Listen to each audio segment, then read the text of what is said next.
नमस्कार। प्रारब्ध के यूट्यूब चैनल पर आप सभी का एक बार फिर स्वागत है। अभी दो राज्यों में विधानसभा चुनाव बीते हैं, गुजरात और हिमाचल प्रदेश। दोनों का रिजल्ट आप सबके सामने है और हम प्रारब्ध पे कोई चुनावी चर्चा करने नहीं आए हैं। आंकड़ों का जो एक गणना होती है और चुनाव रिजल्ट बताने हम आपके पास नहीं आए हैं। हाँ, हम विचार के स्तर पर प्रारब्ध पर जरूर बात करते हैं। आपको दर्शकों ये भी बता दूं कि जब गुजरात और हिमाचल के चुनाव हो रहे थे विधानसभा के, उसी के साथ 5 राज्यों में, अलग अलग 5 राज्यों में उपचुनाव भी थे। आप देखिए, हमने ना गुजरात को चुना, ना हमने हिमाचल को चुना। आज हमने उपचुनाव की एक सीट, बिहार राज्य से आने वाली जो सीट है कुढ़नी, मुजफ्फरपुर जिले की ये सीट है, तो उस पर बात करने के लिए मुझे नहीं लगता कि आशीष कुमार अंशु जी से बेहतर कोई व्यक्ति है।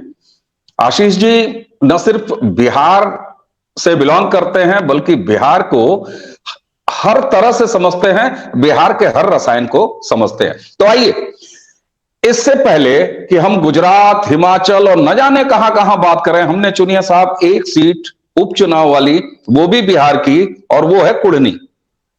अंशु जी, स्वागत है आपका। नमस्ते।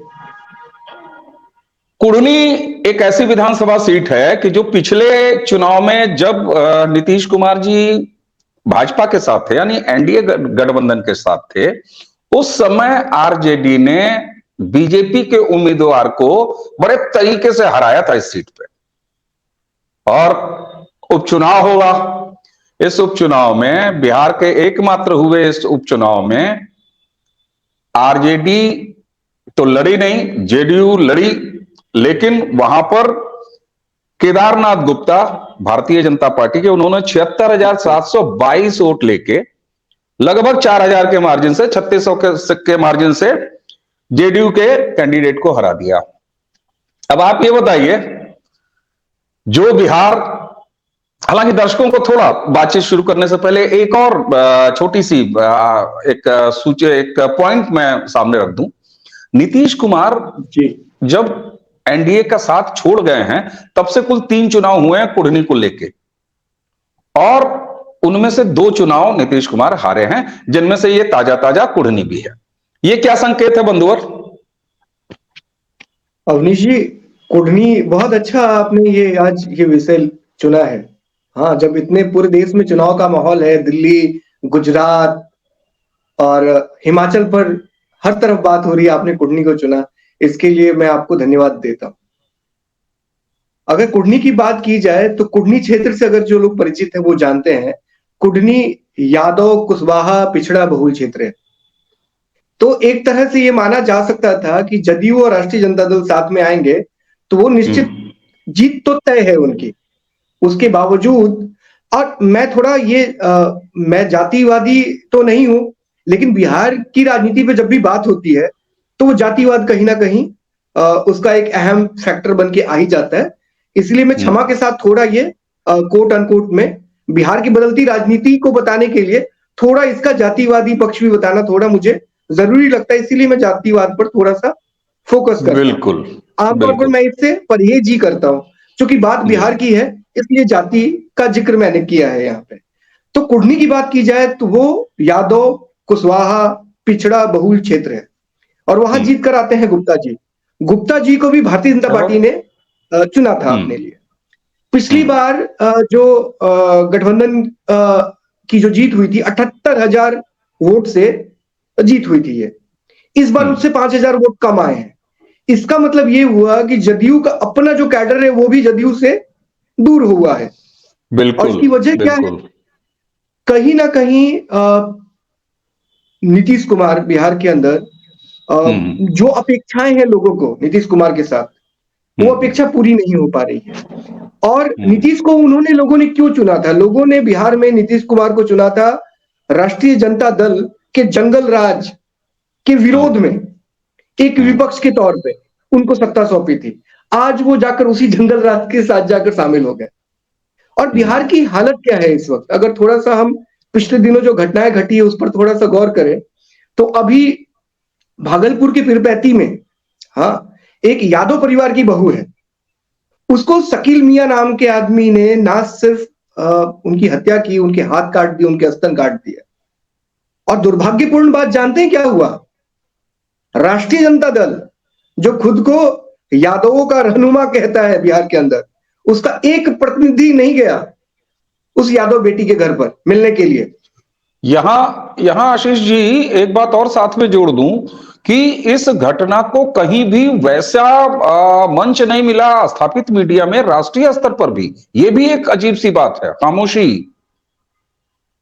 अवनीश जी, मैं आप एक बड़ा अच्छा, आपने एक दुखता रग छुआ है। मैंने पिछली बार भी आपसे बात की थी, दरभंगा का एक मामला था जहां 3 लोगों को जिंदा जला दिया गया, और आपने मुझे बताया था आप तक कोई जानकारी नहीं पहुंची थी उस वक्त। बिल्कुल। और ये सिर्फ 2 मामले, बहुत सारे मामले लगातार बिहार में हो रहे हैं। गया में अभी वहां पर डायन बताकर गया के अंदर एक महिला को जिंदा जला दिया। गया वो क्षेत्र है जहां से अमित लोढ़ा आते हैं। आप जानते हैं अमित लोढ़ा कौन है? अमित लोढ़ा पुलिस के एक बड़े अधिकारी हैं जिनके ऊपर नेटफ्लिक्स पर एक फिल्म बनकर आई है जिसका नाम है खाकी द बिहार चैप्टर। जी। और मजेदार बात यह है कि उनका इतना महिमा मंडन उस वेब सीरीज में हुआ है, और अब उन पर भ्रष्टाचार का आरोप लगा है। और अब देखिए कार्रवाई होगी बिहार में उनके ऊपर, अमित लोढ़ा के ऊपर। जी। बिहार के लोग बहुत वहां जो स्थिति ना लॉ एंड ऑर्डर की, उनको देखकर लोग बहुत बहुत निराश हैं और उनको विकल्प चाहिए। बिल्कुल बिल्कुल आशीष जी, और जब अवनीश जी, हमने मैं एक चीज और बोलना चाहूंगा, वो बहुत महत्वपूर्ण है जो मैं आपको बताने जा रहा हूं। वो ये कि भाजपा की जीत में कहीं ना कहीं उत्तर प्रदेश का हाथ है। ऐसा मैं इसलिए कह रहा हूं कि लोगों को एक उम्मीद दिख रही है बाबा में। बिहार के लोगों को लगता है कि अगर बिहार में भाजपा की सरकार आएगी और ऐसा नेतृत्व अगर मिलता है तो अपराधियों पर लगाम लगेगी। बिहार में अपराधी अभी बेलगाम है, और ये मामले बाहर इसलिए नहीं आते क्योंकि पुलिस में दर्ज ही नहीं हो रहा मामला। मैं आपको बताता हूं कि अभी मैंने कुछ दिन पहले बिहार के गौनाहा थाना में, पश्चिम चंपारण मैंने बात की एक मामले को लेकर। तो थाना प्रभारी ये कहते हैं कि आप कोर्ट क्यों नहीं चले जाते, थाने में क्यों लिखवा रहे हैं, कोर्ट में ही हो जाता है ये तो एफआईआर। तो अगर कोर्ट के माध्यम से ही व्यक्ति को जाना तो थाना क्यों खोल के रखा हुआ है? कोर्ट ही खोल दो ना हर थाने में। सही बात। मैंने पूछा, उसका जवाब नहीं आया उनकी तरफ से। जी अंशु जी, बिल्कुल आपने जो एक खाका खींचा ना, हमने शुरुआत में ही कहा कि हम किसी चुनावी नतीजे और चुनावी समीकरण पर बात नहीं करने बैठे हैं। अगर ऐसा होता तो हमने गुजरात को उठाया होता, हम हिमाचल पर बात कर रहे होते, लेकिन आखिर हमने बिहार की इस कुढ़नी सीट को चुना क्यों? क्योंकि बिहार विधानसभा स्तर पर अपनी जब जब उसने मैंडेट दिया है, उसका मैंडेट जो है वो ठगा गया है।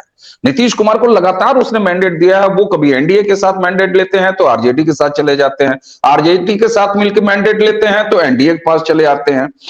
ऐसे में एक कल्पना करिए, अगर एक रचनाकार कोई पेंटिंग या कोई कठपुतली बनाना चाहे तो मतदाता की स्थिति तो ये होती है कि जब तक वो इधर देखे उसका नेता इधर चला गया, सरकार उधर चली गई, जब तक वो इधर देखे उसका नेता उधर चला गया, सरकार कहीं और चली गई। तो ऐसी स्थिति में आज जबकि भाजपा का कोई बहुत सशक्त रोल इस समय उपस्थिति नहीं है, ये माना जा रहा था कि नीतीश चले गए। और याद कीजिए कि अरुण जेटली साहब की एक बात मुझे याद आती है, जब वो थे स्वर्गीय अरुण जेटली साहब, तो वो कहते थे कि साहब बिहार का राजनीतिक फार्मूला ये है कि जहां 2 लोग इकट्ठे हो जाएंगे, 2 दल, वहां पर उसकी बहार आ जाएगी। लेकिन ये उपचुनाव तो ऐसा नहीं बताते। हां, जब नीतीश कुमार भाजपा के साथ रहे तब इस फार्मूले ने बिल्कुल बताया। दूसरा, एक 1+1=2, 1 धन 1 बराबर 2, ये फार्मूला उत्तर प्रदेश में भी नहीं चला, ना लोकसभा में चला ना विधानसभा में चला। लोकसभा में नहीं चला, विधानसभा में तो इसलिए वो चला ही नहीं, वो फार्मूला ही दोबारा नहीं चला, है ना। ये कहिए कि जब लोकसभा में वो फार्मूला पिट गया तो उस फार्मूले को बनाने वालों ने उत्तर प्रदेश में वो फार्मूला रखा ही नहीं। अब ऐसे में उस तड़पते बिहार के विधानसभाई लोकतंत्र और जनाधिकार और जनमत को अगर कुढ़नी जैसा एक उदाहरण मिला है तो क्या मैं इसको जमीन पर पकते चावल में से दो तिनका चावल निकाल के, और चावल पका है या किस तरफ पक रहा है, किस स्वाद का पक रहा है, ऐसा कुछ वानगी मानूं या माना जा सकता है? अवनीश जी, कुछ चीजें तो भविष्य में तय होंगी, लेकिन हम्म। जो दिख रहा है हम सिर्फ उसकी बात कर सकते हैं हम दोनों, और हम्म। आगे देखेंगे ये कितना सच साबित होता है। तो अभी वर्तमान बिल्कुल। में जो जमीन पे दिख रहा है वो ये कि बिहार बदल रहा है। इसको मैंने बहुत हम्म। ठीक से महसूस किया है, और बदल इसलिए हम्म। रहा है कि वो उबल रहा है। आपने चावल की बात की, तो ये भी सच्चाई है कि उबल रहा है और वो बदलाव चाहता है। आप छोटी सी एक वानगी मैं आपको आपके सामने रखूं कि वो समय बहुत पुरानी बात नहीं है, 10 12 14 साल पहले, 15 साल पहले तक कुछ लोग, बड़े बड़ी गाड़ियों से आने वाले लोग, चमकते हुए चेहरे, बड़ा नेता, बड़े नाम प्रभावित करते थे लोगों को। लेकिन मैं कुढ़नी की ही बात करूं, कुढ़नी में लगभग 3 बिहार सरकार के मंत्री, 30 100 से अधिक विधायक वहां कैंप कर चुके हैं। हम्म। उसके बावजूद हम्म। वो कुछ बदलाव नहीं ला पाए। भाजपा, वो सिर्फ 8 पार्टियां मिलके वहां मेहनत कर रही थी कुढ़नी में। मैं बड़े फिर से बताऊं, बिल्कुल। 30 से अधिक बिल्कुल। और मंत्री, मैं 100 इसमें से थोड़ा अधिक सा विधायक। जोड़ दूं। हाँ, जी, मैं इसमें थोड़ा जोड़ दूं कि वहां पर नीतीश जी ने भी रैली की और तेजस्वी यादव ने भी रैली की उस एक विधानसभा सीट पर। जी। बिल्कुल। और वो बिहार के लोगों को प्रभावित नहीं कर पाए। मैं बिहार के अलग अलग जगहों पे गया, जाकर देखा, लोग अब बात कर रहे हैं, लोग समझ रहे हैं। और मैं फिर एक बात कहता हूं, अगर ये जो बदलाव आया है ना, इसमें बड़ी भूमिका उन लोगों की है जो बाहर से लौट के बिहार आए हैं, जो बिहार के बाहर गए, वहां 10 साल 15 साल वहां समय बिताया, फिर लौट के वापस आए। वो वोकल है, वो हर जगह वो बोल रहे हैं। बिहार के जो लोकल, जो वहां रह गए जो लोग, वो तो अभी भी वो ये चाहते हैं शांति से जीवन बीत जाए मेरा। लेकिन ये जो बाहर से जो लोग आए हैं ना, ये वहां एक बड़ी भूमिका निभा रहे हैं और ये सवाल उठा रहे हैं, और उससे चीजें बदल रही हैं। मैं एक छोटी सी बात बताता हूं मैं आपको। मैंने अभी अमित लोढ़ा जी की बात की। ये भी बात है कि बिहार के अंदर कुछ जिलों का बहुत नाम हुआ। हाँ, उसमें एक चंपारण का चनपटिया मॉडल भी आया। तो आमतौर पे क्या होता है, ऐसे जो मॉडल खड़े होते हैं उसका तो खूब प्रचार हो जाता है, लेकिन हम पीछे ना उसके दूसरे मॉडल भी वहां पे साथ में काम कर रहे होते हैं, उसकी तरफ लोगों का ध्यान नहीं जाता। जैसे वहीं पर जहां पर ये चनपटिया है, उसी जिले के अंदर एक दूसरा क्षेत्र जिसको गौनाहा बोलते हैं, जिसका जिक्र मैंने अभी अच्छा। किया। ये बहुत ही अच्छा। संवेदनशील क्षेत्र है। बिहार सरकार के एक बड़े अधिकारी ने मुझे बताया कि अब चंपारण के अंदर पीएफआई की एक्टिविटी बढ़ रही है चंपारण के अंदर। हम्म। हम्म। ये गौनाहा जो है बिल्कुल नेपाल से लगा हुआ क्षेत्र है, संवेदनशील है। फिर भी वहां पे जिला प्रशासन की तरफ से मुझे वहां कोई अतिरिक्त सतर्कता देखने को नहीं मिल रही। वहां जिस तरह की लापरवाही बरती जा रही है, सच में बहुत शर्मिंदा करने वाली है। और कहीं ना कहीं मैं जिला प्रशासन को क्यों दोषी दूं, अगर स्टेट जो गवर्नमेंट है आपकी बिहार सरकार, अगर वहां से कहीं बिल्कुल। कोई कमी है, तो वो नीचे तक वो कमी दिखाई देगी। मैं आपको बताऊं, हम्म। एक आदमी नीतीश जी हर महीने जनता दरबार लगाते हैं, वहां लोग अपनी अपनी समस्या लेकर आते हैं। नीतीश जी के जनता दरबार में मधुबनी से एक व्यक्ति ने आकर जनता दरबार में कहा कि मुझसे जो अंचल अधिकारी 50,000 रुपए घूस मांग रहा है। हम्म। अब सोचिए कि वो कितने, मतलब ये ना एक कोई व्यक्ति मुख्यमंत्री तक पहुंच के ये बात कह रहा है। आप सोचिए ये कितने, मतलब कहां तक ये बात पहुंची होगी। बिल्कुल। ये हर अंचल की कहानी होगी। तो क्यों नहीं कोई बिल्कुल। भी लेन देन या कोई भी ऐसी कोई बात होती है, वो कैमरे पे क्यों नहीं हो रही है? अगर सीओ कार्यालय में या थाने में कैमरा क्यों नहीं काम कर रहा है, क्यों नहीं लगाया जा रहा है, और उसका एक्सेस आम आदमी को क्यों नहीं दिया जा रहा? ये तो बहुत, हम्म। थाना और अंचल इस तरह के जो कार्यालय है, एसडीएम ऑफिस, ये जनता के लिए है ना। तो जब तक इस दिशा में बिहार की सरकार काम नहीं करेगी, लोग ऐसे ही परेशान होते रहेंगे, एक पूरा नेक्सस काम करता रहेगा। बिहार सरकार को इसकी तरफ सोचना होगा, वरना बिहार के लोग अब बिल्कुल उबल रहे हैं, वो बदलाव चाहते हैं, वो परेशान हो गए बिल्कुल। बिल्कुल, इस बिहार शोषण के से। लोग बदलाव चाहते हैं। और आपने साथ में कहा कि जिसकी शुरुआत शायद जमीन पे ये कुढ़ना के जरिए, कुढ़नी, सॉरी, कुढ़नी कुढ़नी के का जरिए मैसेज है ना, संदेश है। ये संदेश है। ये संदेश है। लेकिन थोड़ी देर पहले आपने एक बड़ी महत्वपूर्ण और लोगों को थोड़ा सा चौंकाने वाली बात कही थी कि कुढ़नी की इस सीट पर उत्तर प्रदेश का भी काफी प्रभाव है। और जब आपने ये कहा था कि उत्तर प्रदेश का प्रभाव है, तो आपने कहा था कि उत्तर प्रदेश में लोगों को लग रहा है कि वहां पर जो मुख्यमंत्री हैं योगी आदित्यनाथ जी, उनको देख के लोगों को विश्वास आया है कि नहीं, सब कुछ ठीक हो सकता है अगर हमारे बगल में उत्तर प्रदेश में हुआ तो। और जब आप ऐसा कहते हैं तो आपके पास एक भौगोलिक वजह भी है। मुजफ्फरपुर पूर्वी उत्तर प्रदेश से लगभग लगा हुआ जिला है, ऐसा नहीं है कि वो बिहार के किसी दूर के हिस्से में है। तो जब आप ये कह रहे हैं ना, तो इस बात को अईमाई नहीं लिया जा सकता। हालांकि कहने को सहज रूप में या मजाक के रूप में मैं ये कह दूं तो इसका क्या मतलब है, आप हमारे योगी आदित्यनाथ जी को बिहार ले जाके वहां का मुख्यमंत्री बनवाइएगा। लेकिन एक चीज कहा जाता है कि अगर पड़ोस में कोई बदलाव हो रहा है और हमारे मध्यम वर्गीय घरों में और हमारे हम लोग जहां से आते हैं वहां ये होता है कि शर्मा जी के यहाँ टीवी आ गई तो वर्मा जी का परिवार जो है ना, वो टीवी आ जाए ये करने लग जाता है। तो वहां जाके आपकी बात समझ में आती है। लेकिन कई लोगों को ये अटपटा लग सकता होगा। आप ऐसा क्यों समझते हैं कि उत्तर प्रदेश का असर इस बदलाव में आया है जो कुढ़नी के नतीजे के रूप में बिहार से देखने को मिला है? ऐसा कैसे?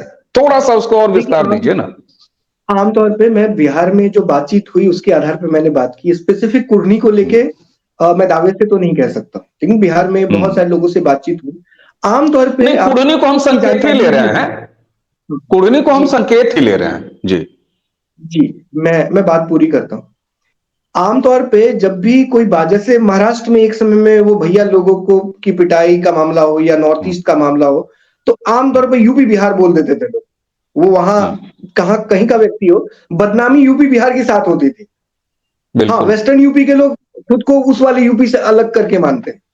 वो बिहार के साथ जो यूपी मिलता है वो पूर्वी उत्तर प्रदेश वाले उत्तर प्रदेश से। तो अब क्या है, बिहार के लोग अकेला महसूस कर रहे हैं जब से योगी जी आ गए हैं वहां पे।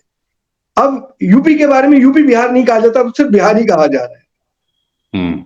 दूसरी बात कि जिला स्तर पर क्या हो रहा है, कैसा हो रहा है, ये तो हर व्यक्ति वहां जाके देख नहीं सकता, लेकिन एक परसेप्शन की बात होती है। योगी जी के आने के बाद एक परसेप्शन बना है कि पूरे उत्तर प्रदेश के अंदर एक व्यवस्था का राज है। वहां बड़े बड़े नाम जो थे, वहां के कई सारे नाम जो तुर्रम खां खुद को मानते थे योगी जी से पहले, उन सबके किले ध्वस्त हुए हैं।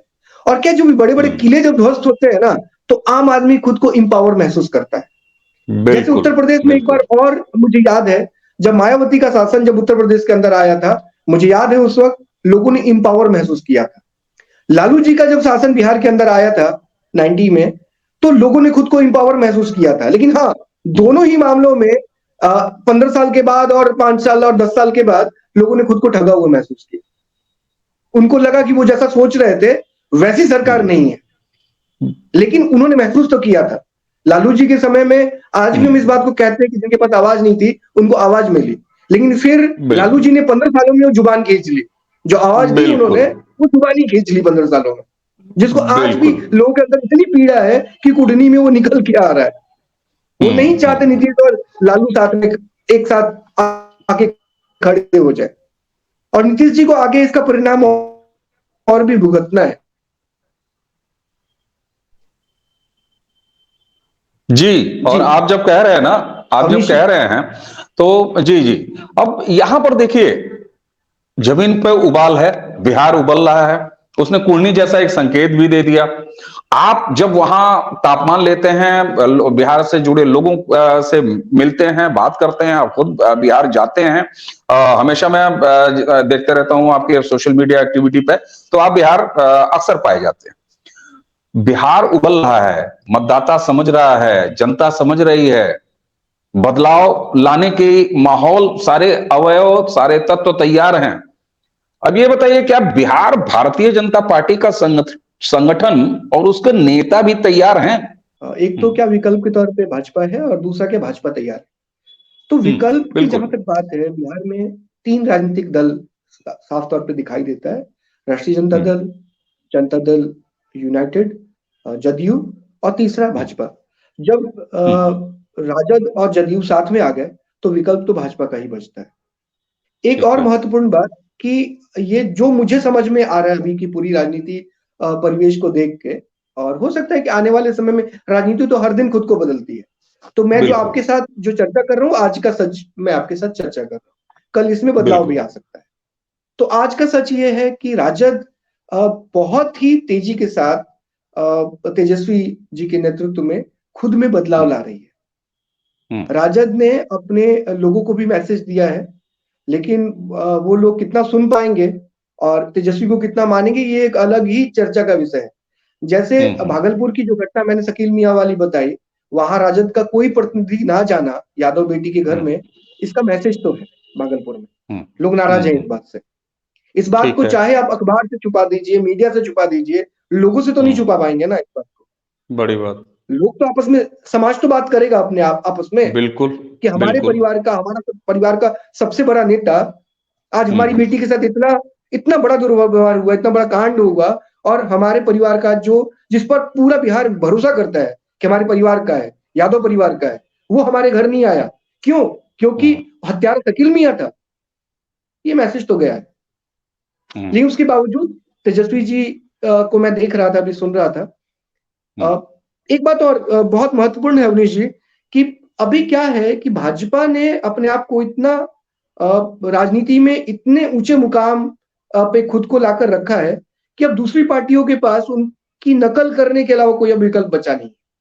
जैसे अच्छा। कुर्मी में जिस मजबूती के साथ हाँ। जदयू और राजद ने जाकर वहां कैंपेन किया, ये तो साफ तौर पे दिखता है, तो भाजपा की नकल है। आमतौर पर उपचुनाव को कौन इतनी गंभीरता से लेता है, सही लेकिन बात भारतीय है। जनता पार्टी ने अपने छोटे से छोटे चुनाव को इतनी गंभीरता से लिया है। हार जीत तो बात की बात है, लेकिन उसको बिल्कुल। लड़ना पूरी ईमानदारी के साथ है। तो कुढ़नी की लड़ाई, वोट परसेंटेज जो भी रहा, जीत किसी की, गुप्ता जी जीते, भाजपा की जीत हुई, लेकिन उस लड़ाई को उन्होंने पूरी ईमानदारी से, इसके लिए हम्म। तो जदयू और राजद दोनों को बधाई देना चाहिए।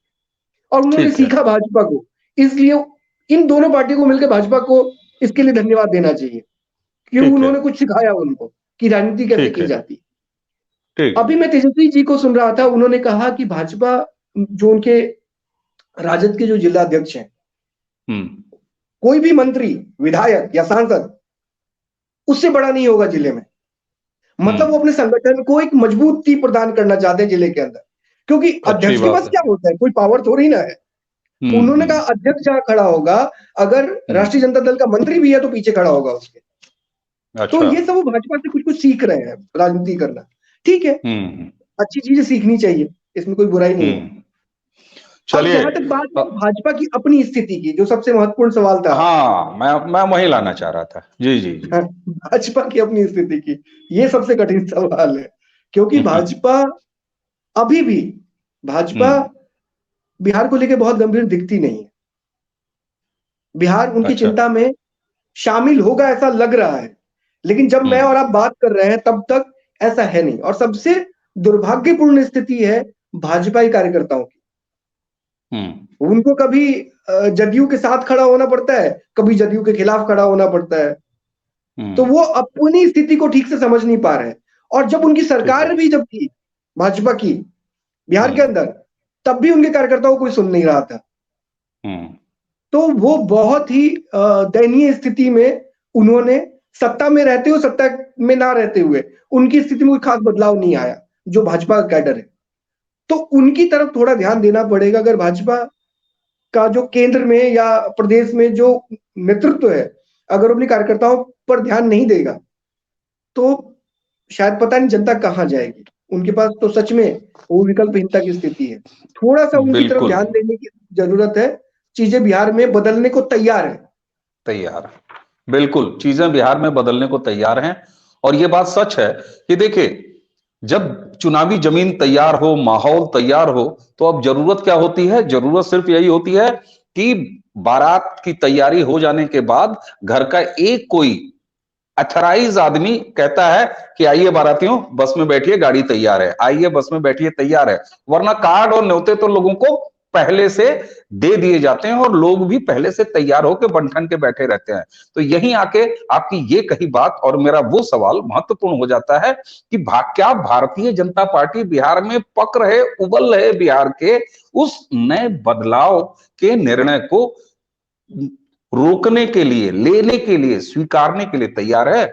और निश्चित रूप से टिकट आप दे दें, प्रचार बहुत अच्छा कर दें, लेकिन मतदाता को घर से निकलने पर जो मजबूर कर देता है ना, वो आपका पन्ना प्रमुख होता है, वो आपका बूथ लेवल कार्यकर्ता होता है। और ऐसे में भारतीय जनता पार्टी बड़े आधुनिक ढंग से चुनाव लड़ रही है। आज की भारतीय जनता पार्टी, लोग कहते हैं वो तो सालों साल चुनाव लड़ती रहती है, चुनावी मोड में रहती है। निश्चित रूप से उसके इस प्रोफेशनल चुनाव लड़ने का जो तरीका है वो बिहार में भी देखने को मिलेगा। ऐसी उम्मीद शायद कुढ़नी से शुरू होगी। और हम आप तो एक मतदाता, एक जनता के तौर पर इसी तरह बात करते रहेंगे। हमें संतोष है कि हमने गुजरात की प्रचंड जीत पर बात नहीं की, हमने हिमाचल की ये वाली वो वाली रोटी पलटने वाले पे बात नहीं किया। हमने 5 राज्यों में, जो साथ में यूपी में रामपुर सदर, खतौली, यहां मिक्स नतीजे रहे। उड़ीसा में पदमपुर में बीजेडी जीत गई। छत्तीसगढ़ भानु प्रतापपुर में कांग्रेस फिर वापस आ गई। बिहार की कुढ़नी में बीजेपी जीती और हमने चुना कुढ़नी को। मुझे लगता है कुढ़नी के बहाने बिहार विशेष चर्चा, जो कि हम अक्सर आशीष कुमार जी के साथ करते रहते हैं, अंशु जी के साथ, वो आप तक पहुंची होगी, हमारे मंतव्य आप तक पहुंचे होंगे। आगे फिर इस पर बात करने के लिए हम आशीष कुमार, अंशु जी, आपको फिर एक बार हम न्योता देंगे, क्योंकि आप पूरे बिहार को समग्रता से देखने की दृष्टि रखते हैं और संभवतः राष्ट्रीय स्तर पर बिहार के इस समग्र चिंतन को जाना चाहिए, लोगों तक पहुंचना चाहिए। आशीष जी, आपका बहुत बहुत धन्यवाद। धन्यवाद अवनीश जी। प्रारब्ध के दर्शकों को एक बार फिर वही न्योरा कि अगर आपने अब तक इस चैनल को सब्सक्राइब नहीं किया है तो सब्सक्राइब कर लीजिए और इस चर्चा के वीडियो को और भी आगे बढ़ाइए। नमस्कार।